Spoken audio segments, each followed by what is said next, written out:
Hello and welcome to another Fountain Live stream. Today it's our second Fountain Live, would you believe? And I brought out the big guns all the way from across the pond in Canada. Jake Surrey, our head of digital. Jake, how are you doing over there? Yeah, I'm all right, mate. It's a sunny day. It was kind of raining when I woke up this morning, which is sad because I know it's like 30 degrees over there with you guys. So I was a bit upset, but I'm still wearing shorts. Things are pretty good. I've had enough caffeine. Good man, good to hear. The reason I wanted to get you on today is your sheer knowledge involved in the forecasting and automation world, and obviously digital marketing in general. You really had a fantastic blog that went out on your LinkedIn the other day, which I thought was absolutely fantastic, around how you stopped worrying about automation and how you've almost fallen in love with it. Is that fair to say? Yeah, I mean, there's always a bit of me. Like, it's funny, being a digital person, I'm actually a bit of a Luddite, and I like to be a little bit skeptical about the new shiny thing that comes through. And that's for a few reasons. One, because there's lots of people who are much younger than me working in this industry. So I'm just sort of a bit mistrustful of all of this tech stuff. No, not really. I love it. But no, I think the other reason is that I've always been a bit skeptical about how we spend our clients' investments. And I've always thought that if I've got control over that, then, or, you know, me and our team or whoever's managing it has control over that, then that means that, you know, it's going to get the best possible results, rather than leaving it to, say, some of the platforms who, okay, they're interested in the long term is making people continue to advertise, but actually they're companies themselves. Their responsibility is towards their shareholders, so it's maximizing revenue. So, you know, at the same time, so I've been a little bit skeptical, but if I'm being honest, it's the way that the industry is going, right? I heard a good description of the PPC industry and running a PPC shop like running a taxi firm when you know that driverless cars are coming. And so how do you then continue to be an effective business? Like what do you do with your drivers who are then going to be replaced by the robot overlords, right? And it's more, well, it's that human side of it, but it's also strategy, understanding which channels and which tactics to use in which place, which are going to continue to be important. So yeah, I mean, automation is performing better and better for us. I think we're seeing it both over here and in the UK, but at the same time, it's making sure that we're using it in the right way. And, you know, so I think that strategy and the kind of decision-making process, actually what automation does, I've gone from sort of not quite trusting it to thinking, well, actually, that just takes, you know, little bit adjustments off our plates and gets us to concentrate on sort of knottier problems. This actually very much reminds me of, I'm a bit of a Mac monkey myself, so this reminds me of an iPhone update, your analogy there, which is actually, you're never the first one to do the iPhone update. You've got to wait for the 0.1, the 0.2, just in case. So you are very much that man, Jake. Yeah, well, so to be honest, like, I've never owned an Apple product because I kind of thought they seemed a bit culty, you know, and I also just think that everybody buys these gizmos that, like the AirPods, how many people, like if I had AirPods, I swear to you, I would lose them within 10 minutes, or like my kid would eat one of them or something like that. You know, I don't know how people keep that. And then the other thing that made me really cross with them was when they changed all of their phone charge, which I get it. So they're introducing more charging cables. But, oh, great, you've got to spend £100 on a phone charger. And so I've always been a little bit skeptical. So I'll be honest, mate, I wouldn't know about it. I just knew that this live was going to go off on a tangent somehow with you, Mr. Surrey. Yeah, sorry. One of the things that you mentioned about in your article is actually, we've got the camera. He might come and say hello. Are we going to have an introduction? Yeah, well, maybe we'll see. We'll see if he comes in. Like, hopefully he's fully clothed. One of the things that you spoke about in your article, and one of the things that you've always been quite vocal about inside Fountain, not just through the marketing, but also some of the internal conversations that we've had as a marketing team, is actually you're always talking about forecasting. You're always talking about it. I'm not sure if you've noticed it, but it's a really good thing because I had Alice on recently, our new managing director, and she spoke very much about how digital marketing doesn't have to be a gamble anymore, does it? It just doesn't need to be that way, right? Oh, it's frustrating how many people are just like, you know, I just literally had a phone call with somebody who had been recommended to run some programmatic advertising to try and sell a course that he's doing. And that just doesn't make sense as a channel. But like somebody there has advised him or tried to sell into him, yeah, we'll just run some programmatic for you. And I'm not saying that programmatic is a bad channel, but in the context of that, all you need to do is snap together the numbers of, right, how much would he be paying for a click or for a 1,000 impressions on a CPM or a CPC? What's that likely to convert at on his landing page? Now, programmatic is a channel that really isn't conversion driven, it's more awareness driven. So just a really 2-minute back of fag pack calculation would tell you that it's not a very viable channel for him. But this is where we get frustrated, and it's still, I think the thing to understand is that digital marketing, even though you've got some vets there, we've got our contact James Davey, who's been doing this stuff for 20 years, ran one of the first Google ad campaigns that existed. That's still only 20 years ago, whereas people have been advertising since the days of the pharaohs, when they stuck pieces of papyrus on the wall to try and sell, their camels or whatever they were selling, right? Like, advertising is not new. The internet is new. So we've got all of these different technologies coming together at the same time. And there are lots of different channels on which we can advertise. And what that means is that there's a lot of people who don't necessarily, it's not that complex in terms of the mechanics. But when you've got all of this proliferation of different channels coming through, it's very easy for us to focus on the next new shiny object and then sell it in. Like if you're a consultant, you see people come and join my TikTok advertising course. I'm making an 8 times ROAS on TikTok. And I'm like, I don't believe you. And I'm not going to try and sell that into my clients. So where I think forecasting is really, really important is to be able to assess the viability of your channels and to be able to assess, we've got our core online channels of Google, Facebook, potentially LinkedIn. But how do you decide which ones to run on? And how do you decide what are the most viable channels? When you're building out a media plan or you're doing some planning for a client, how do you assess that? And we've got the data there. I mean, unless it's a brand new company, we've got, Google Analytics setup is something we can discuss in a minute, because that's another sort of common problem that I'm seeing with clients. But if we've got the data there of knowing what a conversion rate is, and especially if we've got some campaign historical data, we can go, well, let's say, we're looking at this paid search account on Google Ads, and we can see there are these things missing and it's developed X results. And we can then model in, well, you know what, if we make these changes, this should improve the click-through rate by 10%. And these terms look as though they will convert 7% better. So we can then model in a specific uplift, which is brilliant. And we can then say, well, hey, Mr. Client or Mrs. Client or Miss Client or, whichever, here's actually what you should get as returns, rather than going, give us 10 grand and we'll go and spend it and tell you what happens, which is what I've seen lots and lots of proposals from even really, really good agencies doing.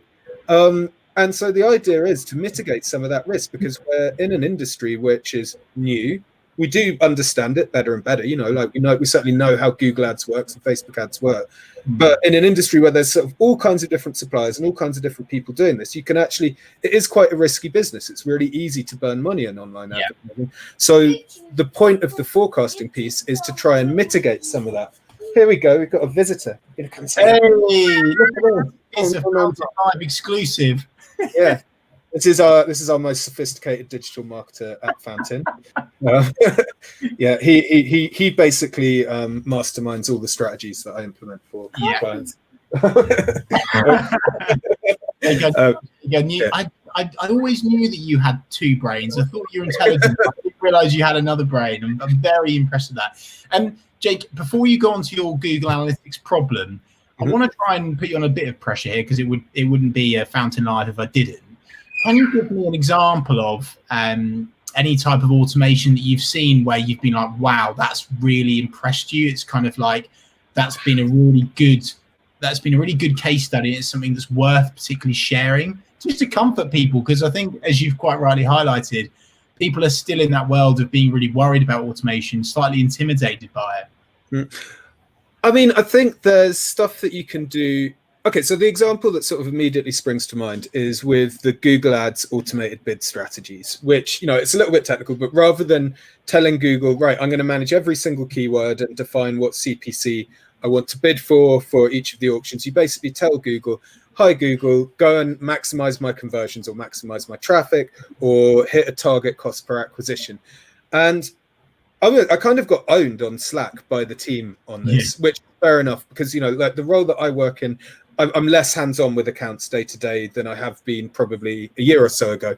And it's funny how going back to sort of the nascency of the industry, how quickly everything changes. So we had a big e-com retailer that we worked with probably 3 years ago. I worked with Danny on the account, Sam, who used to work with us, and we had a really, really good team working on it. And we were trying all kinds of different things. Also, the client was really quite sophisticated, really new stuff. So we were trying out all of these different bid strategies, and we tried out target CPA and maximize conversions as experiments within the Google Ads element of the campaign. So we had shopping running and search running, and it just didn't perform very well. And I think what was happening at that point, Google had some automated bid strategies within the platform for a while, but perhaps they didn't have enough data. So, my recommendation then had always been, well, what you want to do if you're looking at doing an automated bid strategy is start off with a manual CPC, maybe move to an enhanced CPC, and then run an experiment against whichever bid strategy might be relevant. So you're trying to hit a specific CPA, or you're trying to maximize, you're doing a target ROAS if you're doing ecom, whatever it is. But then to go through those 3 stages, and actually, when I mentioned this on Slack, that was sort of the process I went through. I was quite quickly corrected again by Danny and by Lee, who are both, as you know, hyper technical guys that we have. And they're like, well, actually, these days with the automations, we're seeing them perform straight out of the box. So immediately when we've taken a campaign over, even if it doesn't have all of that back data, we are actually seeing in many, many cases, whichever bid strategy. So that has impressed me. And I guess Google have proved me wrong. And I really like being proven wrong because, that's the beauty of this game, is there's always data. It's not really about opinions. I can have my opinion, you can have yours. But if the data proves us both wrong, then we're both wrong, right? Facts don't care about feelings, Jake, as they say. Facts don't care about feelings. I like that a lot, actually. One of the questions that I had to ask you was, for businesses and business people and just anyone that's watching this now and will be watching later on as well, that's thinking, God blimey, this sounds so technical. When you look at automation or forecasting forwards for the first time, what would be the key things that you would do if you were just starting on your journey with that sort of project, I'll call it?